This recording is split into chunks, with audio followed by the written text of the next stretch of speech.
Hello दोस्तों, Pankaj study zone channel पे आप लोग को स्वागत है। आज आप लोग के लिए 8 क्लास का किशोरावस्था की ओर चैप्टर का आप लोग को फैक्ट यानी थ्योरी प्रोवाइड कराऊंगा, जो कि एक एक पॉइंट करके देखते चलना और समझना है।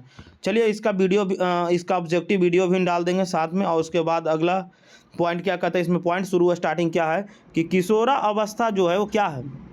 तो जीवन काल की वह अवधि जब शरीर अपने अंगों को विकसित करता है और वह अवस्था किशोरावस्था कहलाती है। यह अवधि लगभग 11 वर्ष की आयु से शुरू होती है, यानी कि प्रारंभ होती है, और 18-19 वर्ष की आयु तक रहती है। और यह लड़कियों में यह अवस्था लड़कों की तुलना में से 1 या 2 वर्ष पहले ही प्रारंभ हो जाती है, जिसे हम लोग बोलते हैं किशोरावस्था की प्रक्रिया। यौन आरंभ में होने वाला परिवर्तन, अगला पॉइंट क्या है कि यौन आरंभ में होने वाले परिवर्तन क्या है। तो लंबाई में वृद्धि होना शुरू हो जाती है, फिर शरीर की आकृति में बदलाव आना शुरू हो जाती है, फिर स्वर यानी आवाज़ों में परिवर्तन हो जाता है। लड़कों के अंदर एडम्स एप्पल उभर कर बाहर आ जाते हैं और लड़कियों की आवाज़ बहुत माने तेज हो जाती है, और जनन अंगों का विकास हो जाता है, और लड़कियों में अंडाशय के आकार में वृद्धि हो जाती है, और लड़कों को दाढ़ी मूंछ आने लग जाती है। ये सब यौनारंभ आने के बाद परिवर्तन देखने को मिलता है लड़कों और लड़कियों में। यौनारंभ के साथ ही विरसन में जो होता है वह टेस्टोस्टेरोन हार्मोन होता है, और पुरुषों हार्मोन का प्रारंभ हो जाता है, और लड़कियों में जो होती है वो अंडाशय में एस्ट्रोजन हार्मोन होता है, जो स्त्री हार्मोन बनाना शुरू हो जाती है। चलिए अगला क्या कहता है, अगला टॉपिक पॉइंट क्या कहता है, चलिए देखिएगा। अगला पॉइंट कहता है कि स्त्रियों में जनन अवस्था का प्रारंभ जो है 10 से 12 वर्ष की आयु से हो जाता है, और यह सामान्यतः 45 से 50 वर्ष की आयु तक चलता रहता है। अगला पॉइंट क्या कहता है कि ऋतुस्राव क्या है। तो अंडाशय में जब अंडाणु बनते हैं तब वह अंडाणु माता के शरीर में 28 से 30 दिन तक रहता है। अगर वह निषेचन नहीं करता तो वह फूट जाता है और शरीर से बाहर निकलता है। इससे स्त्रियों में रक्त स्राव होता है, जिसे रजोधर्म या ऋतुस्राव कहते हैं। अगला पॉइंट क्या कहता है कि संतान का लिंग निर्धारण क्या है। तो संतान का लिंग निर्धारण जो होती है वह लिंग निर्धारण में गुणसूत्रों की अहम भूमिका होती है। पुरुषों में जो गुणसूत्रों की होती है वह XY गुणसूत्र होते हैं, और जबकि माता के पास जो होती है वह XX गुणसूत्र होती है। यही गुणसूत्रों का संकलन जो होती है, इसी से पता चलता है कि वह संतान लड़का उत्पन्न होगा या लड़की।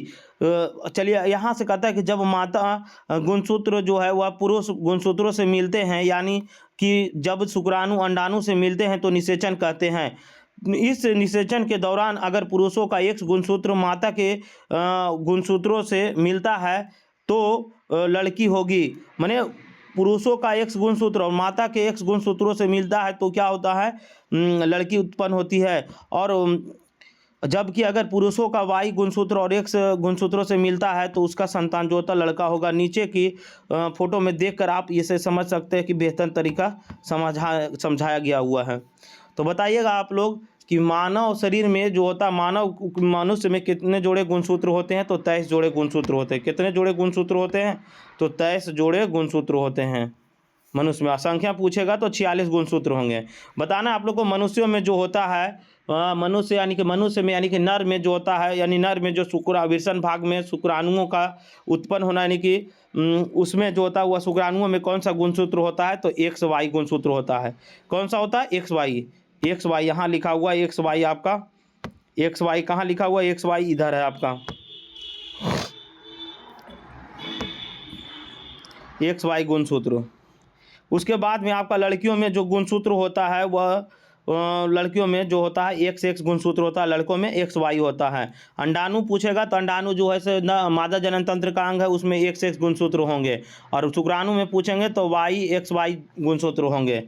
अगला पॉइंट चलिए देखिएगा, इसमें क्या कहता है कि हार्मोन क्या है। तो हार्मोन हमारे शरीर में बहुत सारे क्रियाएं चलती है। हार्मोन हमारे शरीर में बहुत सारे क्रियाएं चलती है, और उन्हीं में से बहुत सारी ग्रंथियां अलग अलग हार्मोन उत्पन्न करती है, जो हमारे शरीर में अलग अलग कार्य करती है चलते हैं। उसको विभिन्न हार्मोन्स के बारे में जान लेते हैं, हमारे शरीर में जो हार्मोन्स है। अगला हार्मोन्स के बारे में तो पीयूष ग्रंथि पहला है, फिर दूसरा है थायराइड ग्रंथि, और उसके बाद है आपका एड्रिनल ग्रंथि, जो कि आपको पीयूष ग्रंथि के बारे में जानना है कि पीयूष ग्रंथि क्या है, तो मानव शरीर में मनुष्य के जो मास्टर ग्रंथि के नाम से भी जाना जाता है पीयूष ग्रंथि। पीयूष ग्रंथि कहाँ होते हैं, तो यह मस्तिष्क में होते हैं। पीयूष ग्रंथि जो होते हैं वो कहाँ होते हैं, मस्तिष्क में होते हैं। इसे सबसे छोटी ग्रंथि, मानव शरीर की सबसे छोटी ग्रंथि जो होती है वह पीयूष ग्रंथि होती है।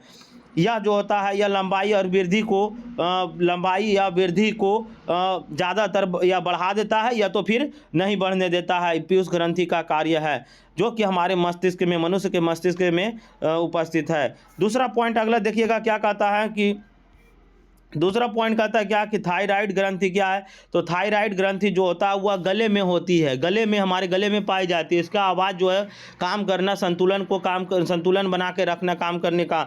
इस ग्रंथि से निकलने वाले हार्मोन्स को क्या बोलते हैं, तो थायरॉक्सिन हार्मोन। इसमें नहीं बताए थे कि पीयूष ग्रंथि में कौन सा हार्मोन निकलती है, तो इसमें जो निकलती है वह वृद्धि हार्मोन्स निकलती है, वृद्धि हार्मोन स्रावित होती है।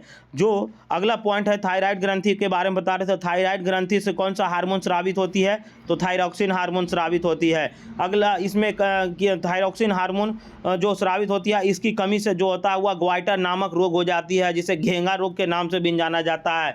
इसका लक्षण गला का फूला हुआ रहना, थायराइड ग्रंथि में गला का फूला हुआ रहना, इसका जो होता है आयोडीन की सलाह ली जाती है इस बीमारी को दूर करने के लिए। अगला नंबर पॉइंट है कि एड्रिनल ग्रंथि क्या है, तो यह ग्रंथि हमारे पेट के हिस्से में पाई जाती है और इस ग्रंथि से एड्रेनलिन हार्मोन स्रावित होती है। हमारे एड्रेनलिन ग्रंथि जो होता है वह हमारे पेट के अंदर होते हैं। अब आएगा कि पेट के अंदर कौन सा अम्ल होता है, तो HCl अम्ल होता है। क्या करता है HCl, भोजन को पचाने में मदद करती है।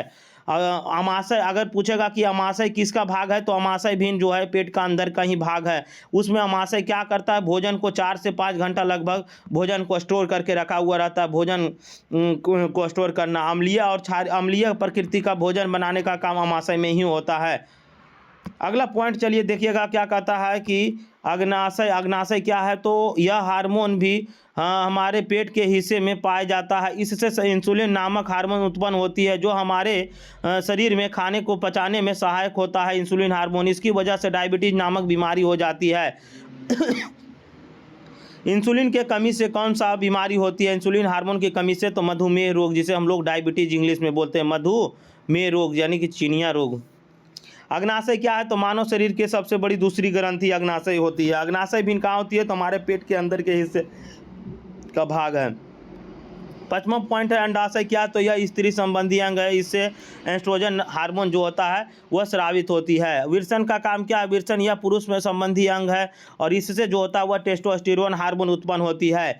देखिए पीयूष ग्रंथि का फिगर यहाँ पर ही बना हुआ है, पीयूष ग्रंथि है, फिर उसके बाद में आपका थायराइड ग्रंथि है जो यहाँ पे गला के पास में है, फिर एड्रिनल ग्रंथि है, फिर उसके बाद में अग्नाशय है, फिर स्त्रियों में अंडाशय की स्थिति, फिर विरसन का भाग है।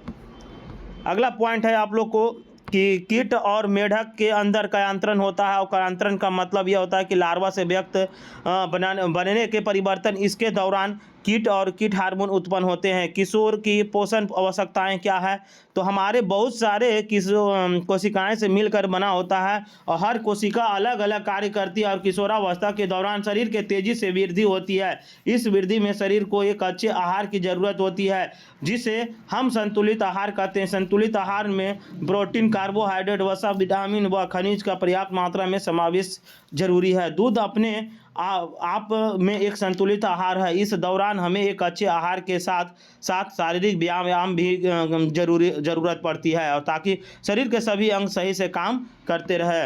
वीडियो अच्छा लगे तो लाइक और शेयर ज़रूर करें और इस वीडियो को शेयर करना ना भूलें।